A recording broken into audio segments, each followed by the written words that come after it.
new. And I got a 99, so it's saying 2 attempts left. Okay. What about Yeah. chapter 18 homework? The student was having issues with chapter 18 homework. No, that one's gone because it's past the due date, I'm guessing. Oh, so you can't click on it anymore? Doesn't All right, show up? completed assignment. It's under my completed. It says chapter 18 homework. I got 89.2. It says 2 attempts left. Okay. So, So and you then should have been. the other pieces at the very, very beginning of the course, Mhm. there was something in there, Introduction to Mastering Anatomy and Physiology. We had 3 attempts at that. Right. Okay, it's saying I mean, I know I got like, whatever, a 90 or whatever Right. twice.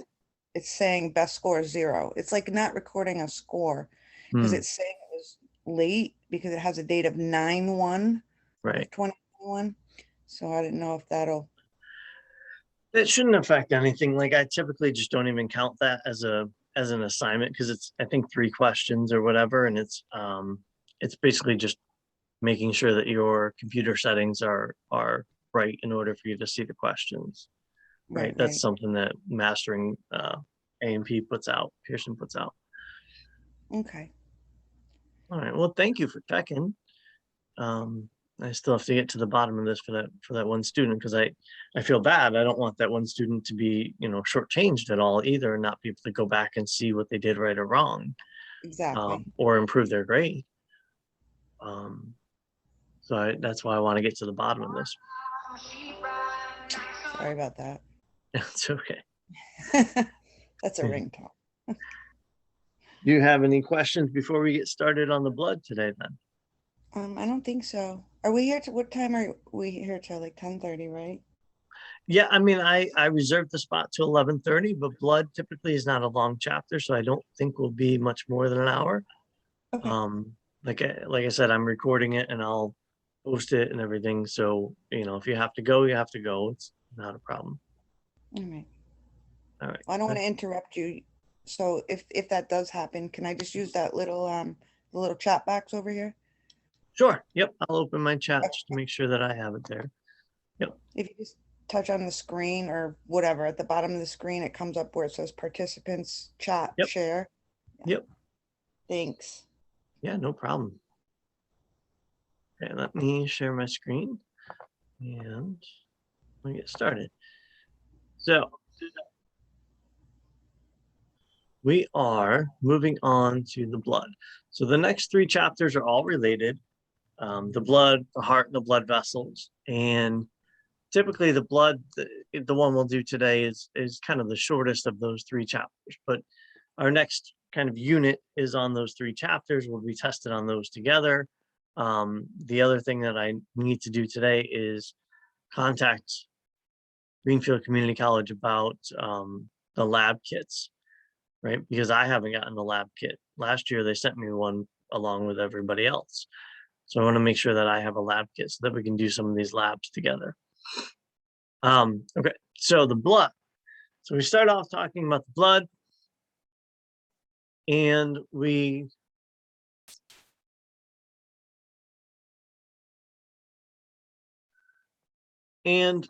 biggest reason that we talk about the blood, what do the red blood cells do? What's their purpose?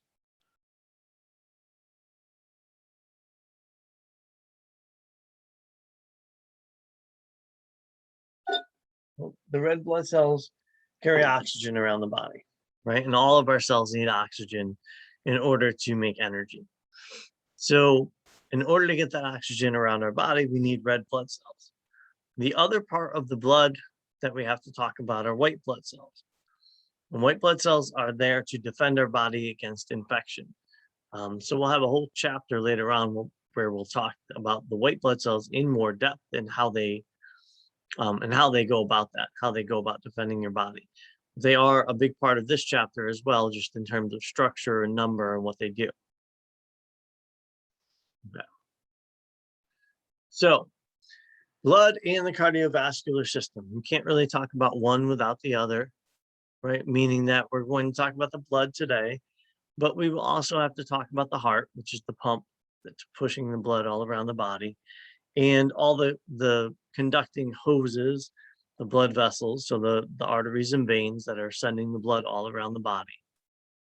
Okay. Blood is a connective tissue. If you think back to AMP1, we had 4 types of tissue: epithelial, connective, muscle, and nervous. Blood is a type of connective tissue. Therefore, the cells are kind of far apart. They're suspended in a matrix.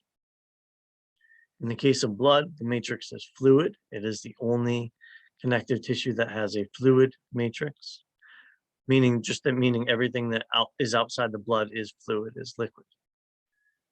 And here are some functions of the blood. So transporting dissolved gases, transports oxygen and carbon dioxide. We'll see that. Transporting nutrients. This is how we get nutrients from the foods that we eat all around our body.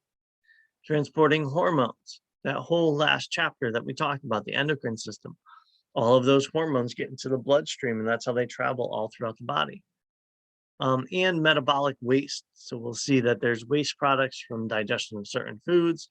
Those waste products travel through our body via the blood and oftentimes get filtered out by the kidneys to pass on to our urine. It also regulates our pH and which ions are in the fluids. It restricts fluid loss at injury sites. So one of the things we'll talk about is how blood clotting happens. It defends against toxins and pathogens. These are the white blood cells that defend against toxins and pathogens. And it stabilizes body temperature. That's one thing that most of us don't think about. If you think about your temperature, your core temperature is supposed to be 98.6. And what's happening as the blood travels to the center of your body and then back out to your fingers and your toes, it takes that temperature with it. And people who have poor blood circulation often have a condition called Raynaud's syndrome. And Raynaud's syndrome is a condition where your fingers, the person with Raynaud's, their fingers and toes are continuously cold. And it's because the blood is not circulating to their core and then back out to their fingers and toes often enough. It's not bringing that temperature warm often enough out to their fingers and toes. Right. Characteristics of blood. It's about 38 degrees Celsius. That's body temperature. High viscosity, meaning that it's thick. It's not watery. Right. High viscosity would be something more like honey, that consistency. It is slightly alkaline. It's just above 7, so somewhere around 7.35 to 7.45. And our blood volume is about 7% of our body weight. So on average, a person has 5 to 6 quarts of blood in their body, which is like 10 to 12 pints. When we're talking about blood, and we'll see this with a lot of systems, we divide things into parts just to compartmentalize it, make it a little easier to talk about. With the blood, we have what's called the plasma, and we have the formed elements. Okay. So the plasma is the liquid part, fluid part. The formed elements are the solids, so cells that are in that blood. Okay. And there is a process where you can separate whole blood into plasma and formed elements, where they can actually take a blood sample from a person and they can fractionate it, right? They can separate it into the liquid part and the solid part. And it just involves spinning that tube of blood in a machine called a centrifuge, which spins it around really fast, and the heavier things sink to the bottom. So the formed elements are heavier. They sink to the bottom of the tube. So at the top, you would have the liquid, and at the bottom, you have the solids.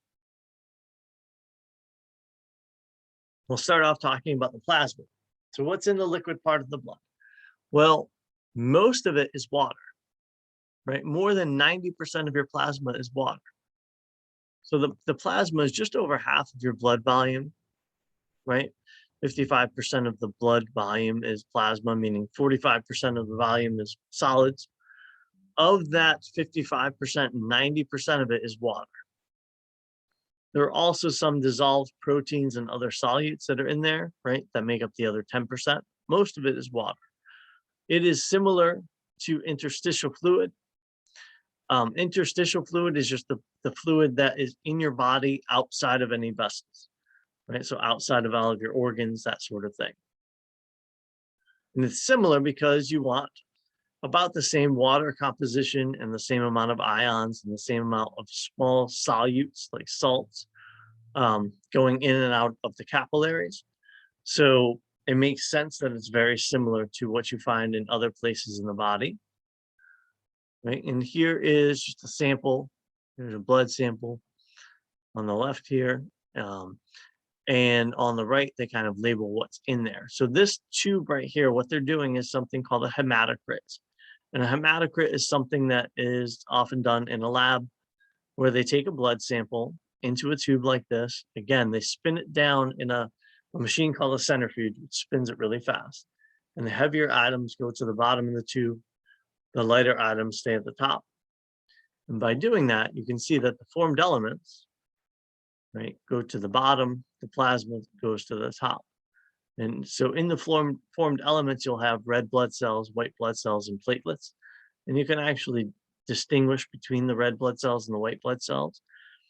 And then at the top, and you can't see here because there's a label, but at the top is where you'll have the plasma. The plasma is usually a yellow color, right? But that's the water and the other solutes and proteins that are dissolved in the liquid.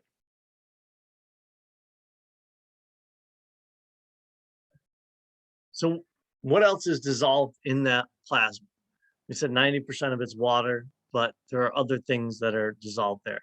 There are proteins in there. There are albumins, globulins, and fibrinogen, okay?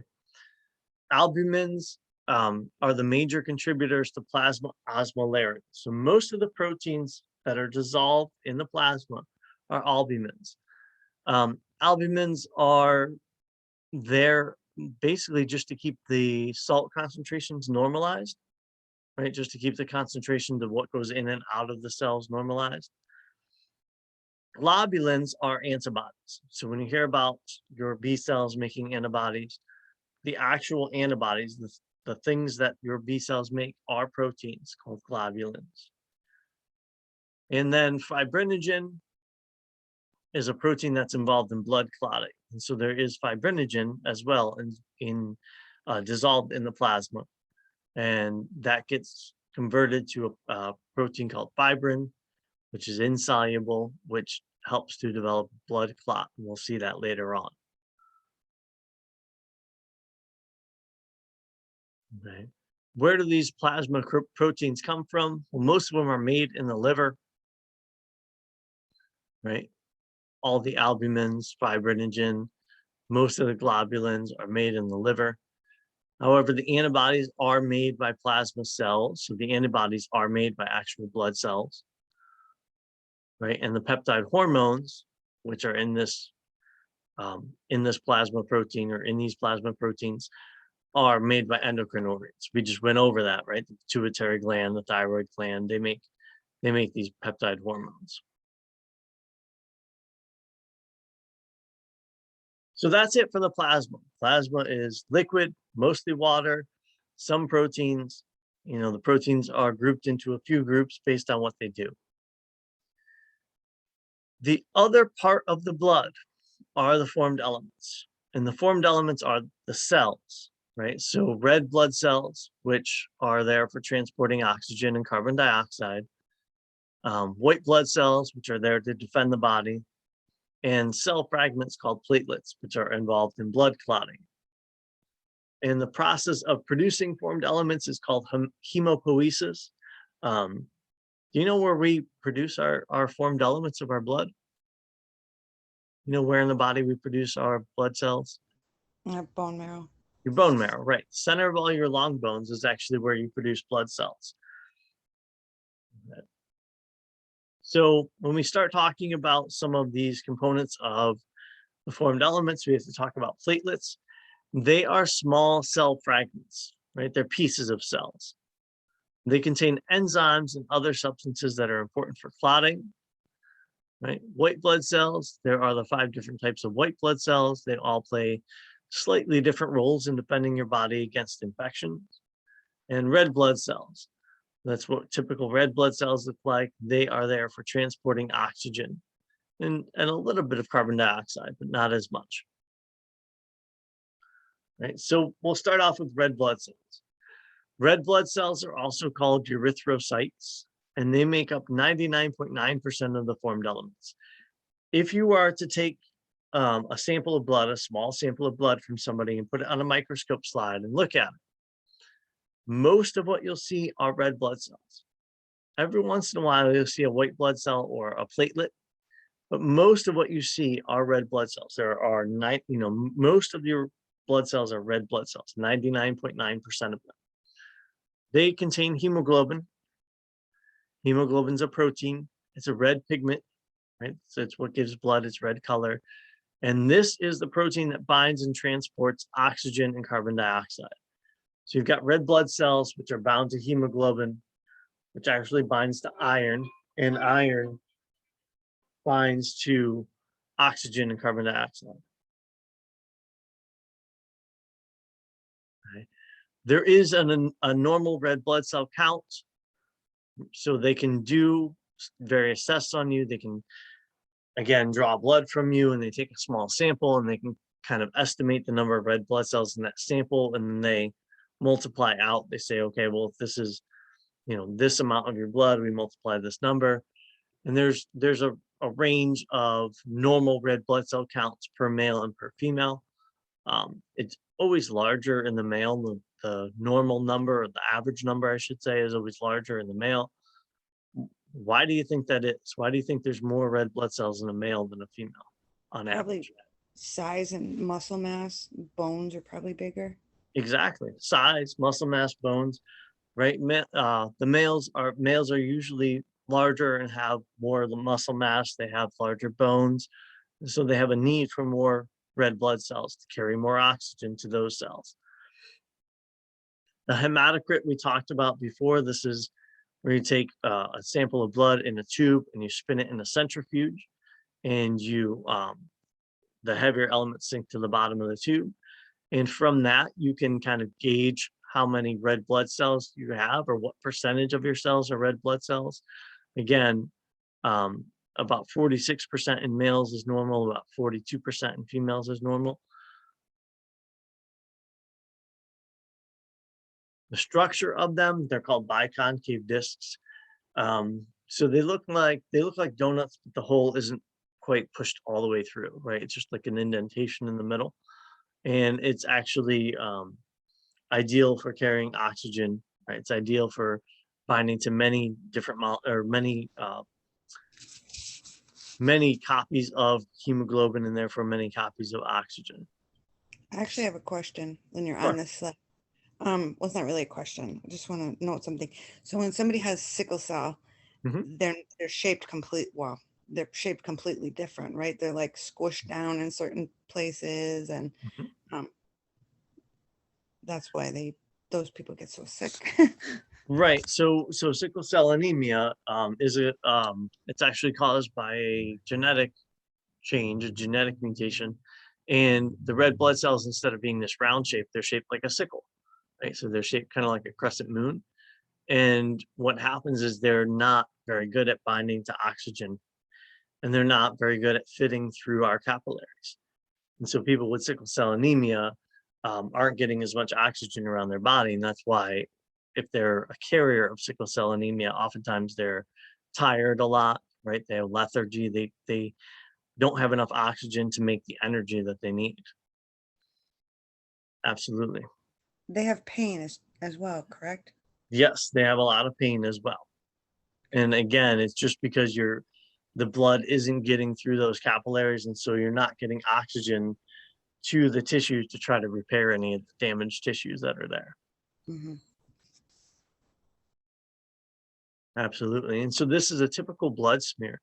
All of these kind of purplish looking cells, these are all red blood cells, right? So when I say you look at a drop of blood under a microscope, you're going to see mostly red blood cells. I don't see any white blood cells in here. I see a few platelets. So like right here where my cursor, where my cursor is, I don't know if you can see where my cursor is right here. That's a platelet, just a little dot in between some of these red blood cells. Right, there's a few of them down here, kind of towards the left middle. Those are platelets. is that the normal looking amount of platelets? I would just think that it would be more, but. Yeah, No. that's about right. Yeah. Hmm. I mean, you can see, once you start to see them, you can see a lot more of them in there, those dots. But yeah, that's about right for a blood sample. And so here's what the blood cells look like on a micrograph. Right? This is using an electron microscope. This is what they actually look like. Like I said, they kind of look like a donut, but but the hole isn't pushed all the way through. It's just an indentation in the middle.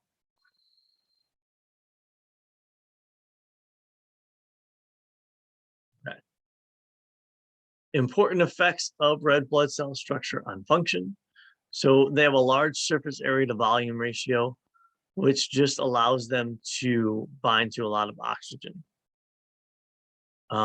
They do form stacks, which allows for smooth blood flow through narrow blood vessels. So part of what's a bigger issue with somebody with sickle cell anemia is that their blood cells don't stack together nice and neat like that. They don't go through the blood vessels easily. And they bend and flex when they're entering small capillaries. So they can kind of bend a little bit because capillaries are so small, right? They'll only be able to fit kind of single file through a capillary. We'll see in a couple of chapters that capillaries are the smallest blood vessels.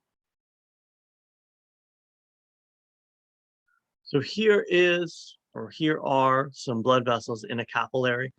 So you can see all these discs. You can see like a bunch of them stacked together right here. Right. So some of them are turned so that you can see them in full view. Some of them are kind of turned sideways. Right. Mature red blood cells don't have a nucleus, right? They don't have mitochondria, they don't have ribosomes, because their only role is to carry oxygen back and forth and a little bit of carbon dioxide. They're not making any proteins. They don't actually, do anything other than making or carry carbon dioxide and oxygen around. They cannot divide. They can't make any proteins. They can't repair any damage. They are just giving oxygen to tissues that need it. They live about 120 days before they're taken out of circulation. And by then you're replacing them. So every day you're making new red blood cells and replacing old ones. And the old ones, most of them go to your spleen, some go to your liver, and they're kind of pulled apart. Body is really good about recycling things.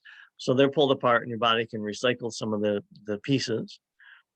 And you're constantly entering new blood cells into your circulation. Again, hemoglobin is the protein that is found in red blood cells. This is the protein that the respiratory gases actually bind to.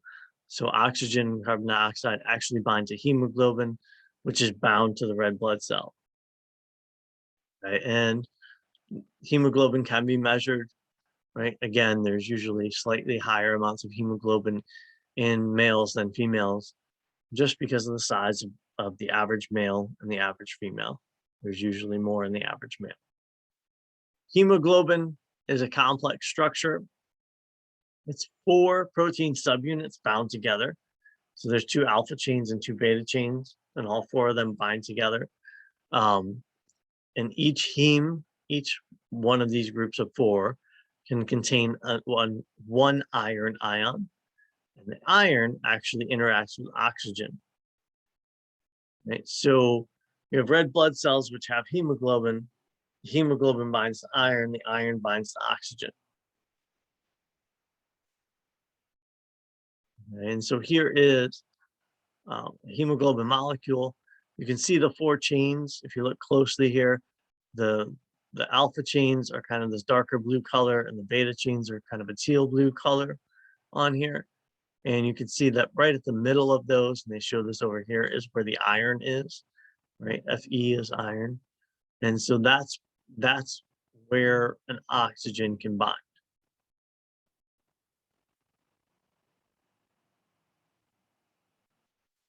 Fetal hemoglobin is the form in the embryo or the fetus. It binds oxygen more readily than does an adult hemoglobin. So when a baby is in the womb, when an embryo is in the womb, it takes up oxygen from the maternal blood through the placenta. So, there's all these incredible things about pregnant women, but one of them is that when a woman becomes pregnant, her blood volume increases by like 50%. There's a huge amount more of blood volume because she has to provide oxygen for this growing embryo as well. That's what I was going to say, is the actual expected hemoglobin level for a pregnant woman increases quite a bit. Dramatically, yeah, absolutely. And because you think about the oxygen that's being transported is being transported for energy.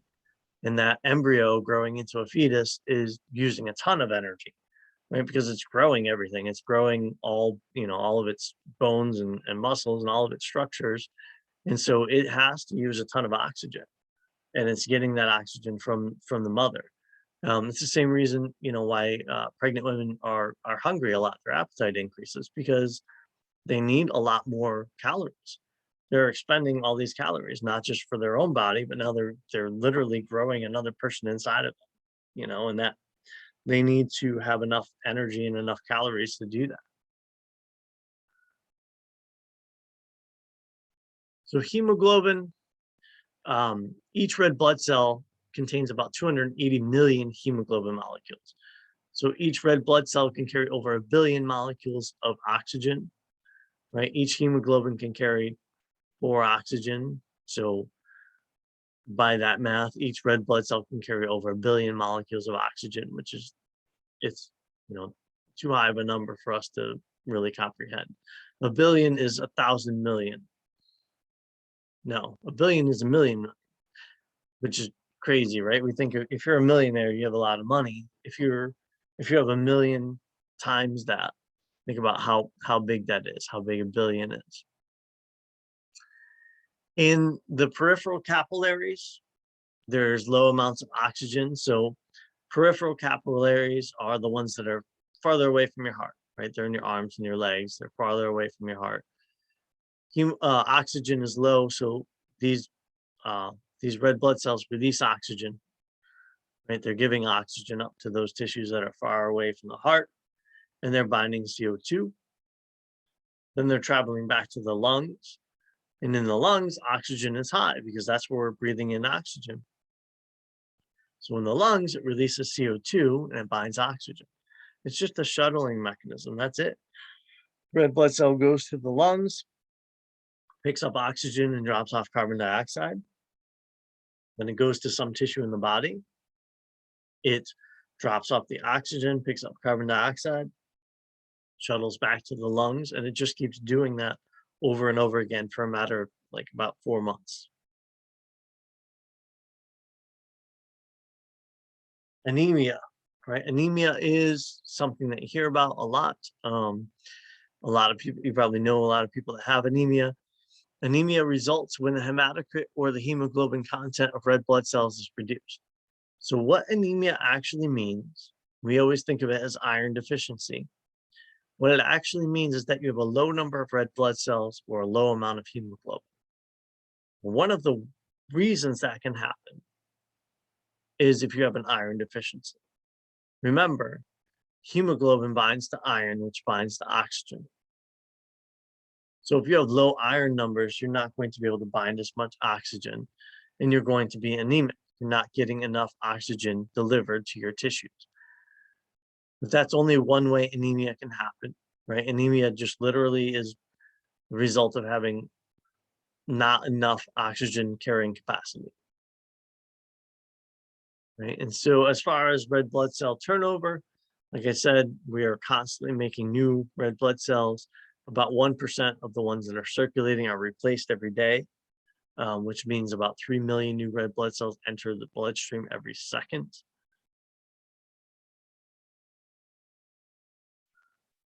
Red blood cell formation is called erythropoiesis. In embryos, embryonic blood cells move from the bloodstream to the liver, spleen, thymus, and bone marrow, differentiate into stem cells, and then divide to produce blood cells. That's a little bit different, right? In the embryos, because embryos don't have bones really at that point. So the pathway is a little bit different. In adults, this only happens in myeloid tissue, which is the red bone marrow. The center of your long bones is where blood cells are made.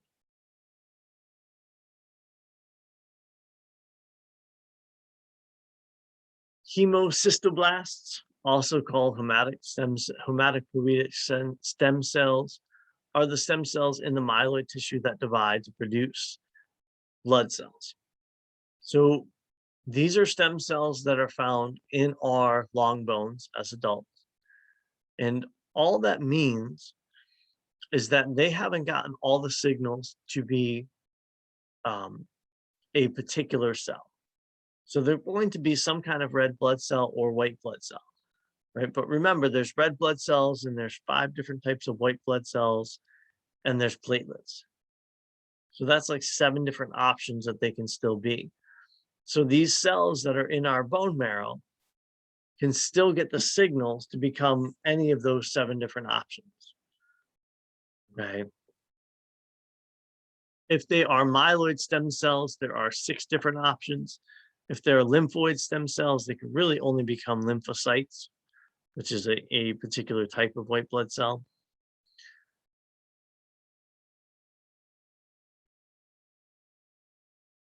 So there are these stages of blood cell maturation, right? They start off as these myeloid stem cells. Then they get certain signals and they can become a pro-erythroblast or a erythroblast. Those are red blood cells, right? Or they can become a reticulocyte, which is even further down the line, and then that's a red blood cell.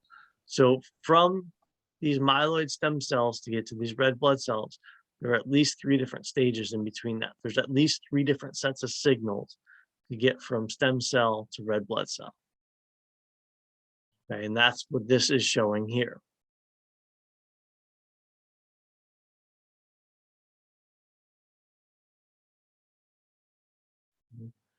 There is a hormone that stimulates these red blood cells being made. It's called erythropoietin, or called EPO. And you've probably heard about this in news about athletes. So athletes and blood doping, right, goes back a long time, but you hear about it like in cycling a lot. There is a synthetic form of this hormone that's made. Oh, all right, first of all, let's go back to why this is made. So this is a hormone that's made by the kidneys when there's not enough oxygen in your tissue. So let's say you go to a high elevation, right? You're training for your race in the Rocky Mountains. You're at a high elevation. Is there more or less oxygen at a high elevation? Less. Less. So what happens is your kidneys, which are monitoring your blood, your kidneys sense that there's less oxygen available. And their response is to make this hormone, which will cause you to make more red blood cells, right? Their response is, okay, you don't have enough oxygen circulating through your body to make energy. So make more red blood cells so that you have more oxygen. This is the theory behind why people sometimes train for like boxing matches or races by going to high elevations, right? Because what's going to happen if you spend a few months there is your body starts making more and more red blood cells. We know that those blood cells stick around for 120 days. Then if you come back down to closer to sea level, you should have more red blood cells than your opponent, meaning that you'll be able to carry more oxygen around your blood or your body than your opponent, which should translate to more endurance than your opponent. Now, if your opponent also trains at the same high altitude, then that kind of cancels everything out. There is a synthetic version of this hormone, and it's given to people who are really sick with things like cancer, like certain types of cancer where they can't make enough of their own blood cells. And when you hear about blood doping, some athletes are actually using this synthetic form of EPO, right? You hear about it with cycling, or at least that's where we've heard the most about it probably. And so what people do is they use this this synthetic hormone, and their body will start producing more red blood cells. So in theory, somebody like Lance Armstrong will have more red blood cells circulating through his body than the guys that he's racing against, which means that he'll have more endurance. He'll be able to carry more oxygen around and have more endurance, right? And that's what they're doing when they're blood doping. They're not taking testosterone, right? They're not trying to get bigger muscles. These are guys that are endurance athletes that are trying to have more endurance. And that's the name EPO is often associated with blood doping. That's because this hormone, erythropoietin, is abbreviated EPO. Am I confused? Because it seems like I remember people with severe rheumatoid arthritis. Am I confusing something that they get this, that, the man-made erythropoietin for that? They might, yeah, certainly they might.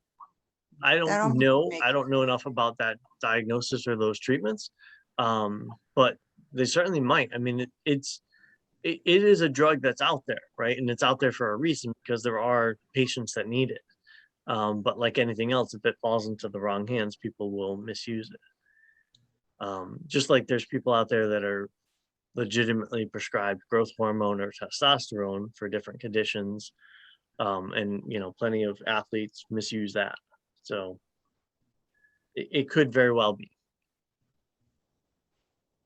I was just curious. I was just wondering that it would kind of make sense if you think about what it does, and then Right, the it would bring more oxygen to the tissues of those people and potentially alleviate some of the symptoms.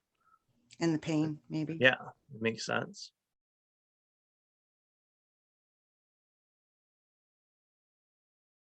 Okay, hemoglobin gets recycled. Like I said, our body's really good at recycling. So when these red blood cells are no longer capable of carrying oxygen around the body, they either go to the spleen or the liver. And in the cells that are in the spleen and the liver and the red bone marrow actually pull apart the pieces of these cells, right? And so they can reuse, your body can reuse some of this stuff. If you have hemoglobinuria, it's red or brown urine, it's due to abnormally high hemolysis in your bloodstream. It just means you have blood in your urine, right? And hematuria is whole red blood cells in urine. That's usually due to kidney or blood vessel damage. So the second condition here is going to be more like pink or red urine, right? Not this kind of brown urine, not this dark color. It'll be kind of a more light or a bright color. Both of these are abnormal, right? Neither of these are things that you want to see. You don't ever want your urine to be anything but either clear or yellow.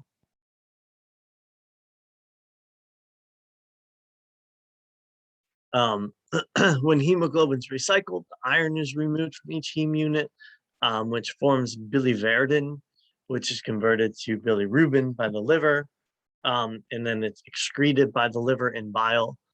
And so sometimes you see a condition called jaundice, and jaundice is kind of a buildup of this bilirubin. It's converted by intestinal bacteria to oxygen. So a lot of times the liver is not good, especially in infants. You might see this a lot. The liver's not good at excreting this bilirubin into the bile, and so what happens is this bilirubin builds up, and that yellow color kind of builds up. That's what we call jaundice, and you have to give the body's intestine time to kind of break these things down in order to get rid of that yellow pigment. That's what that yellow pigment is a sign of.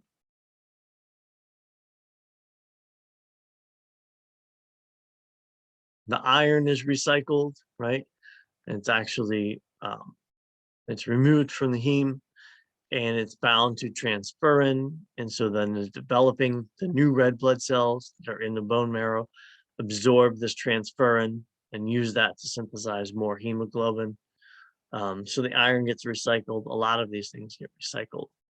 So here you can see in this diagram, this big purple cell is a macrophage, which is a type of white blood cell. and it is engulfing this red blood cell.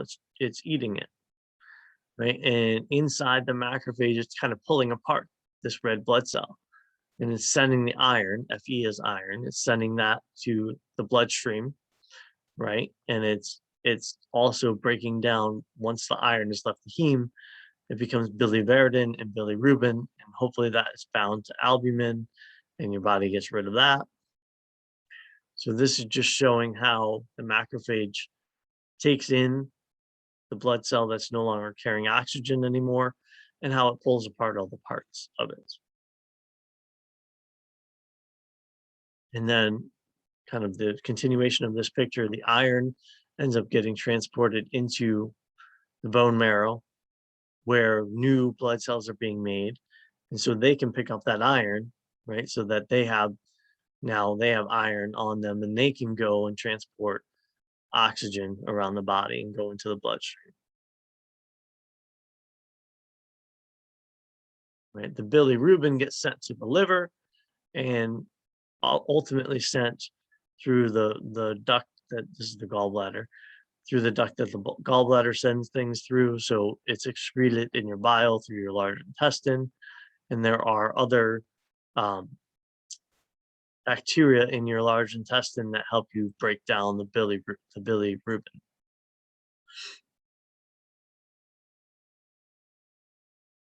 Right? And so bilirubin gets kind of broken down, and the waste product gets eliminated in your feces. The parts of it that the urobilins, which you need again, those get absorbed into the bloodstream. Those end up in your liver, and those are actually, or they end up in your kidney rather, and they are passed through your urine. So typically bilirubin gets broken down further in your gut. Some of it gets passed through your feces, and some of it gets eliminated through the urine. This is how the normal cycle should work.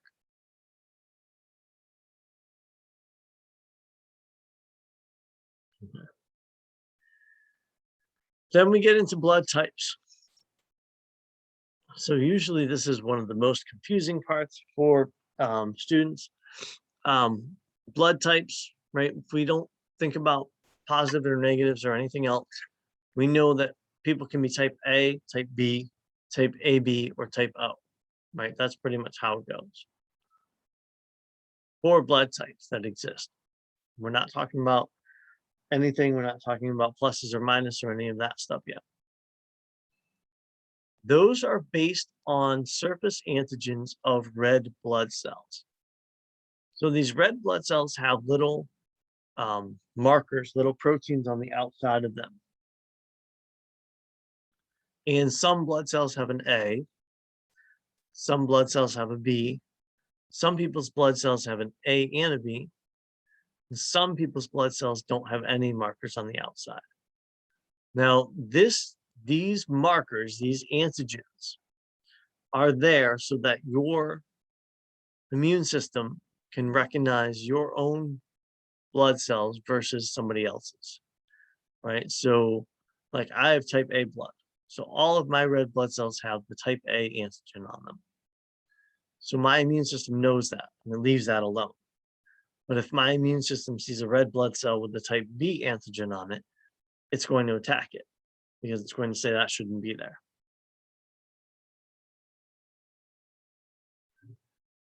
So I'm going to just skip to this for a minute, right? So I have type A, I have A antigens. My immune system makes type B antibodies, right? Anti-B antibodies. If somebody has type B blood, they have these B's on the surface of them, these B antigens. They are going to make anti-A antibodies, right? They're going to leave those alone. If somebody has type AB blood, then they don't make any antibodies against their blood. They can't make A and they can't make B, right? A or B, because it's going to attack their own blood. If somebody has type O blood, then their immune system makes type A antibodies and type B antibodies. Okay, so I'm type A blood, I can get a transfusion from somebody with type A. Who else could I get a blood donation from? And have my body be okay with that? What other blood type?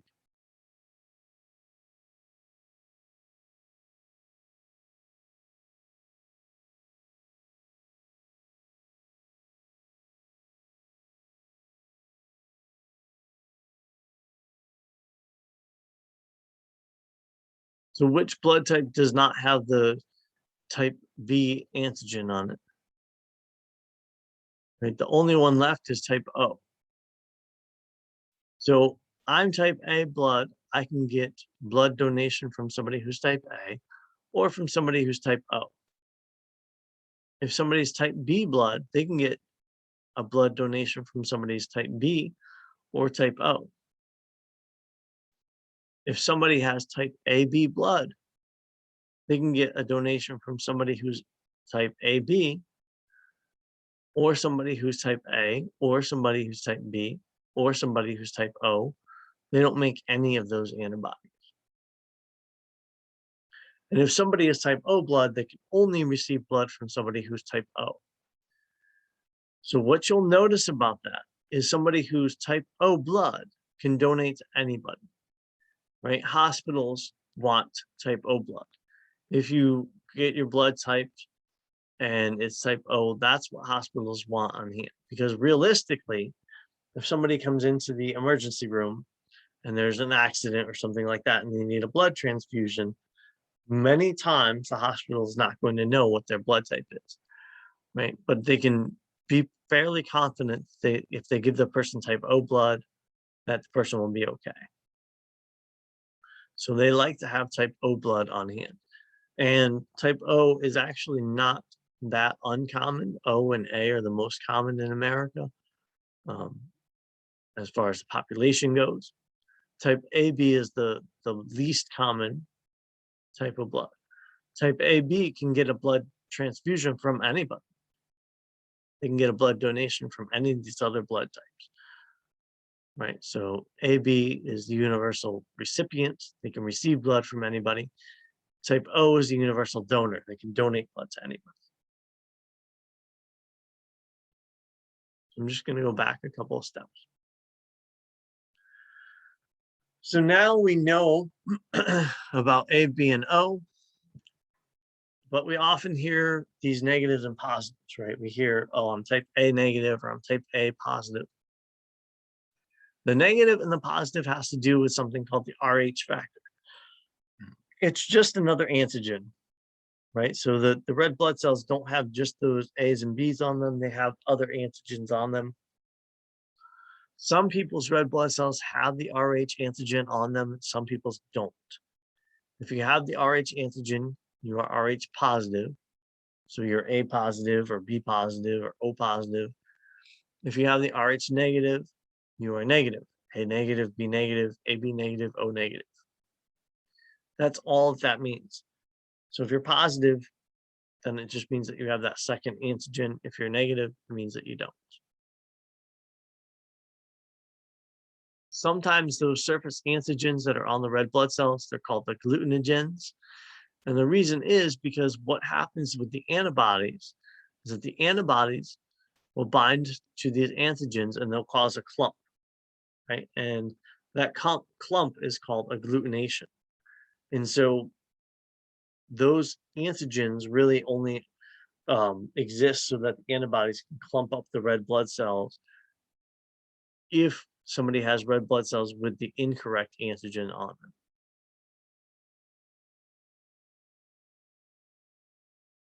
So cross reaction is where you get a transfusion from one person and your immune system says that that's not compatible and attacks the blood, right? And so here's a picture of that. If for example, I'm type A, if I got a blood cell donation from somebody who was type B, my antibodies would bind to all these type B blood cells and cause clumping, and those blood cells would not be able to carry oxygen. They would actually get clumped up and fall apart, chewed up.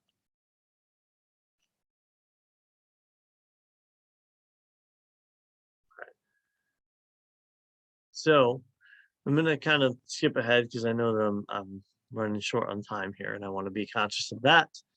All of that was red blood cells, right? There are also white blood cells that are part of your formed elements in your blood. White blood cells are also called leukocytes. They do have nuclei and other organelles in them, so they're bigger than the red blood cells.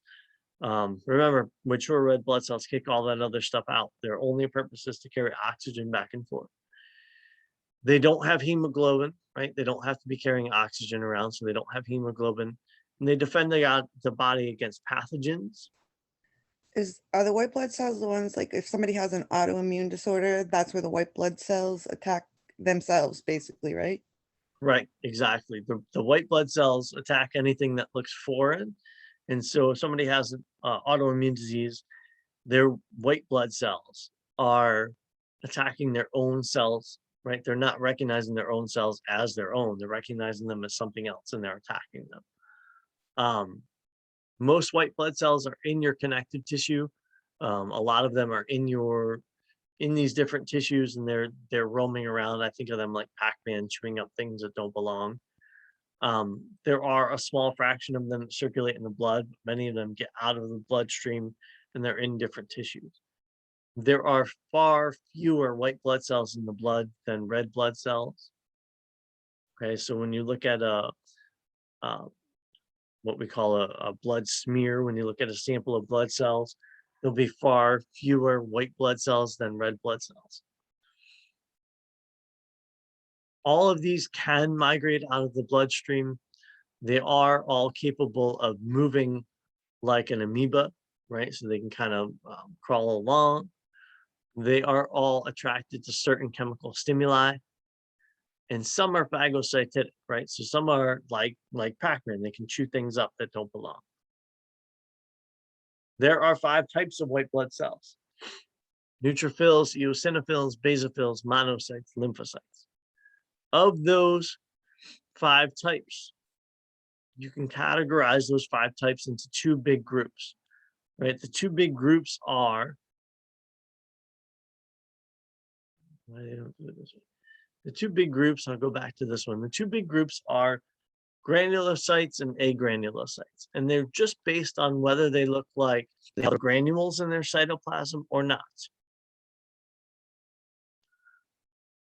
The first 3 here, neutrophils, eosinophils, and basophils, are granulocytes. You can see that they have little like speckles in their cytoplasm. Monocytes and lymphocytes are agranulocytes. Okay, they do not have those speckles in their cytoplasm. Neutrophils, this is first white blood cell here. They are the most common type of white blood cells. They have polymorphonuclear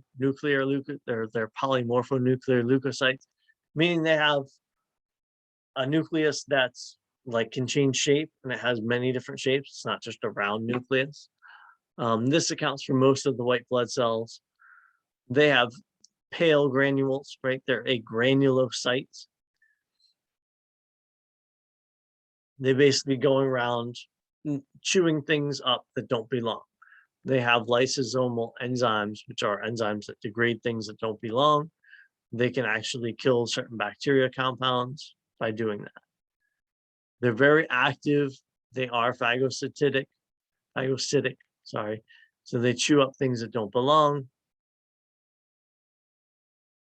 And they live in the bloodstream for about 10 hours or less. Dead neutrophils are what contribute to pus when you have like any kind of an infection. And that's what a neutrophil looks like. Typical neutrophil, the nucleus are these dark purple circles. You can see that it's many lobed, right? And it has a lot of kind of these dots, these granules. You can see how many more red blood cells there are than white blood cells. Another type of granulocyte are eosinophils. There are many less, far less of them, only about 2 to 4% of your white blood cells. They can engulf bacteria, but also protozoa and cellular debris. So they actually attack these large parasites like worms, like tapeworms, by releasing toxic compounds. And those toxic compounds kind of dissolve the large parasites. And the only real difference between a neutrophil and an eosinophil is the color. When they're stained, they're being stained with the exact same stain, but eosinophils have more of this orange, kind of a bright pink orange color. I'll flip back to the neutrophil, which is more of like a light purple. And we're looking at the cytoplasm, right? Where the cytoplasm of an eosinophil is definitely a different color, more of an orange or a light pink. And then basophils are by far the least populated white blood cells. They release histamine, which dilates your blood vessels. That's kind of one of their biggest roles.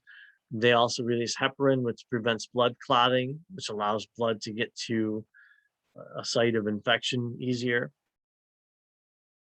They look really similar to neutrophils as well, except that their cytoplasm is much darker purple, right? So neutrophils, eosinophils, basophils all look the same. They all look very similar, except for the fact that the color of their cytoplasm is different. And the basophils are for like allergic reactions, like allergies, right?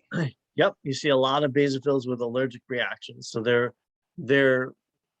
part of your body's inflammatory response, which is why you release histamine, which opens up your blood vessels, and heparin, which thins out your blood or keeps your blood from clotting.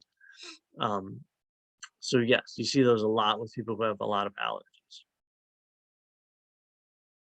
The other two types of white blood cells are agranulocytes that don't have those granules.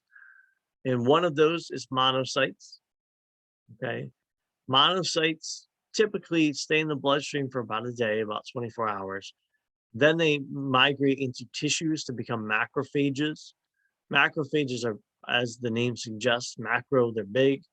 Phage is cell eating, right? So I think of them like big Pac-Man, right? They're these big ones that go around through your tissues, chewing up things that don't belong. Right? And here is a monocyte in the blood. Now, this does not have any granules, which I always feel like I can kind of see granules in the cytoplasm, but there are no granules here. One of the characteristics of a monocyte is that it has a bilobed nucleus, so it has a really large nucleus with only 2 lobes, whereas the other white blood cells we've seen so far have many lobes in their nucleus. So it kind of looks similar to a neutrophil. It's a little bit bigger. It's only got a 2-lobed nucleus, so it kind of looks like kidney-shaped nucleus. And they're only going to stay in the bloodstream for about a day before they migrate into different tissues. And then finally, lymphocytes. Lymphocytes are slightly larger than red blood cells. So if we looked at a lot of these other ones, the white blood cells were much larger than the red blood cells. Lymphocytes are only about the same size or a little bit bigger than red blood cells. They continuously migrate in and out of the bloodstream. They are part of the body's specific defense system. So up until now, the 4 types we named up until now are just non-specific. They're chewing up bacteria. They're chewing up things that don't belong. Lymphocytes include T cells and B cells. So these are the cells that specifically will go after a particular bacteria or a virus. Right? They're part of your body's specific defense. And so here you can see a lymphocyte. It's only a little bit bigger than a red blood cell. The nucleus typically takes up almost the entire lymphocyte, and it is round, right? And that's a hallmark of lymphocytes. Now, you can't tell a T cell from a B cell in a slide like this. Okay. There are different lymphocytes. There are T cells, B cells, and natural killer cells, which we'll talk more about in a later chapter. T cells can actually attack other cells. B cells just synthesize antibodies, which are those proteins in your bloodstream. And natural killer cells can actually detect and destroy other abnormal cells. So T cells can attack foreign cells, right? Natural killer cells are destroying abnormal cells, so maybe cells in your body that have some sort of mutation to them. B cells are releasing antibodies. And so, doctors can do a differential count of white blood cell population. So you're supposed to have different percentages of these 5 different types of white blood cells. And if the percentages are off from the average, then that can tell the doctor whether maybe you're fighting an infection or you're having some sort of inflammation or an allergic reaction. Like you pointed out, if you have a high number of basophils or a much higher number than what you should have, then that could be a sign that there's some sort of an allergic reaction going on in your body. White blood cell production is called leukopoiesis, right? And again, these come from the same myeloid stem cells, which are in your bone marrow, right? Some of these cells remain in the bone marrow, but others migrate to lymphatic tissues like your thymus and your spleen and your lymph nodes. So we'll talk about this more with the lymphatic system. A lot of white blood cells, T cells, for instance, get the T because of the word thymus. That's where they migrate to, is the thymus.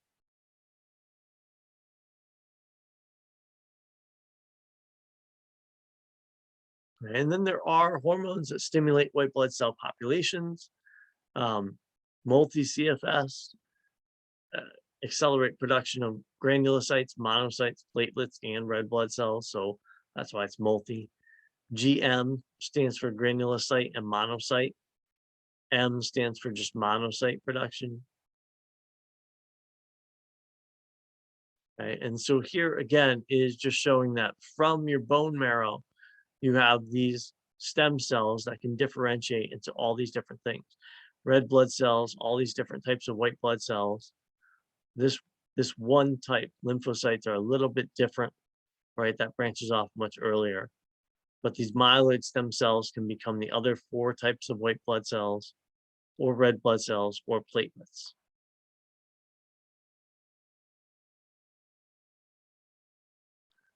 So then we get to platelets, right? The last part of the blood to talk about.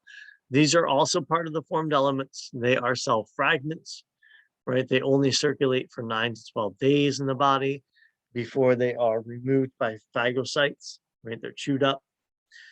There are, 150,000 to 500,000 per microliter of blood. Many of these are stored in organs like the spleen, but they mobilize during a circulatory crisis. So when you need a blood clot, they get mobilized. They release these clotting chemicals and temporarily patch the damaged blood vessels and reduce the size and the break. So the production of these platelets is called thrombocytopoiesis. They produce these big cells called megakaryocytes, and the megakaryocytes get broken down into cell fragments. Here are the hormones that control platelet production. And what I want to end on is hemostasis, not homeostasis, hemostasis. Hemostasis is blood clotting. And there are 3 distinct phases: vascular phase, platelet phase, coagulation phase. And so at first, what happens is a cut, right, is some traumatic injury to your blood vessel. The cut triggers vascular spasm. What happens is all the smooth muscle fibers that are in the blood vessel tighten up, right? They pinch down. And they do that in order to make the opening smaller. That happens for about a half hour, right? So that you're not losing very much blood, right? So it's reducing the amount of blood that's going to leave. And so there are changes in the endothelium during vascular phase. But that's the first step. So here's your blood vessel injury. Both ends kind of pinch down to get smaller so that you're losing less blood. Sorry, I cut you off there. What were you asking? Okay. I kind of cut you off. I don't know how else to do it. That's okay. Um, I did text in the chat or whatever there, but you didn't see it. It's okay. I just wanted to say about that. They used to say like that those cells, they race to the point of injury. They race to the bleed to like, you know, coagulate. Absolutely.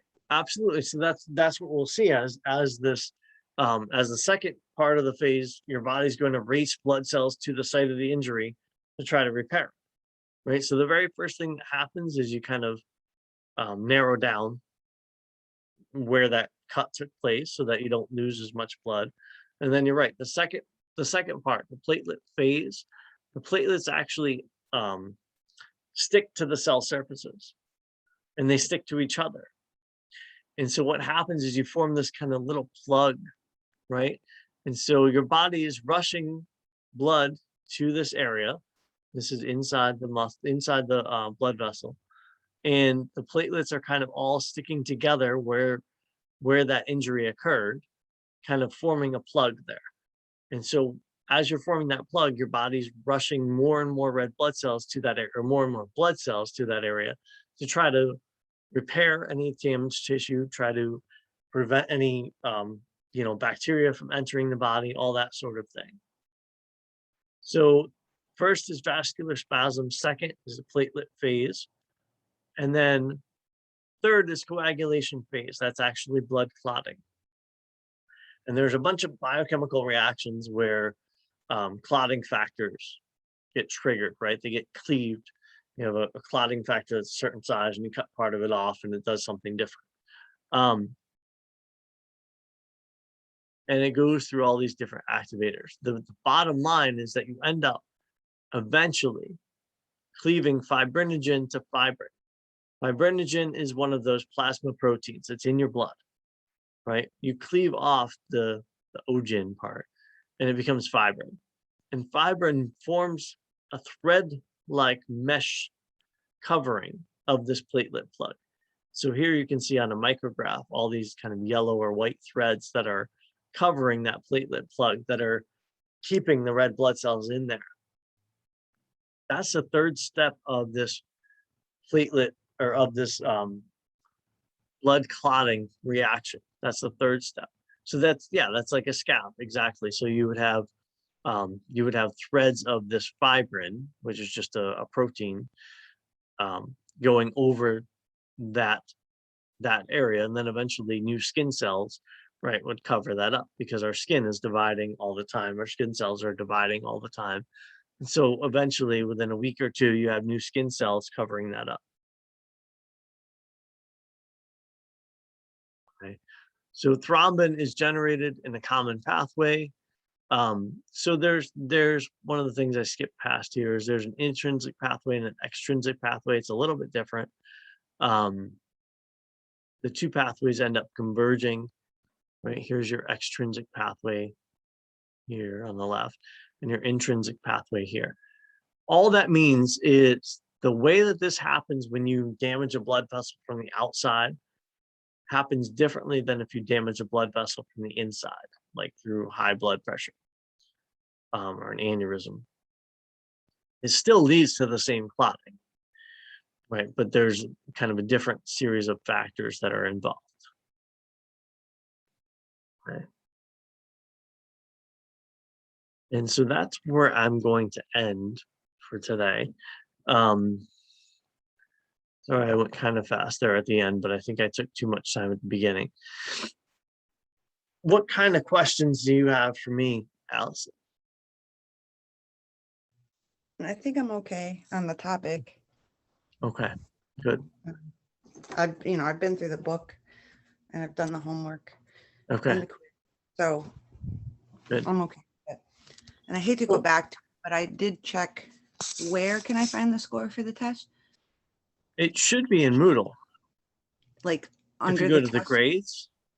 Yeah. Like when I go to Moodle and I go to grades, I see exam 1 for a number of people. I can check right now without. I can keep you. You're still on recording though. Oh yeah, I am still. Well, I'm still recording. I just won't say any numbers. But let me just see if I can see where the grades are. Yeah, so when I go to grades in Moodle, I can see something called Exam 1, Chapter 18. But what I'll check out after we get off is maybe it's somehow hidden from you guys, because I can see grades for almost everybody. No, This exam. when I either have at the top of grades for 216, I have either overview report or user report. Mhm. Now, so the user report is specific to Bio 216, and it just says what it always has said. It says nothing. It just says Bio 216, course total, weighted mean of grades, and then it just says range 0 to 100. It's all in black. Huh. And see, You know, mine maybe has the exam in there, and it has a course total. I have a column that says course total. So I will play around with this right after we get off this call, and there must be something that I have hidden. It's just like a switch, like a little switch that I have to Yeah, unhide. it hasn't changed. That's why I asked. Sorry. No, don't be sorry. If you didn't say it, I wouldn't have known it, because when I look at it, it's there, right? So it's good that somebody is saying, "Hey, I can't see my grades," because then it triggers me to figure out why. I'll fix that. Thank you. You're welcome. All right. Well, have a good day. All right. Thanks, you too, Allison. Okay. Bye-bye.